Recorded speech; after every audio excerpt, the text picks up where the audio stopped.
Brighton, Colorado. We got a good deed here. This guy brings back somebody's lost wallet. Let's see what happens.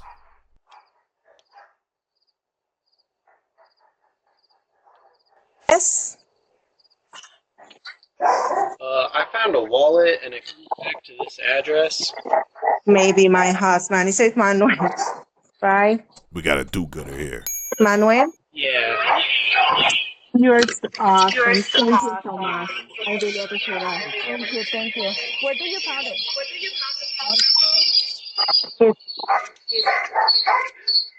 I really appreciate it. My husband,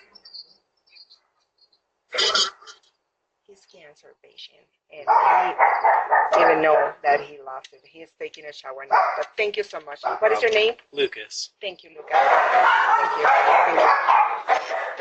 Hey, shout out to Lucas. Hey, you should have gave him a reward or something. That's a good kid. Hey, Lucas, good job. Rochester, New York.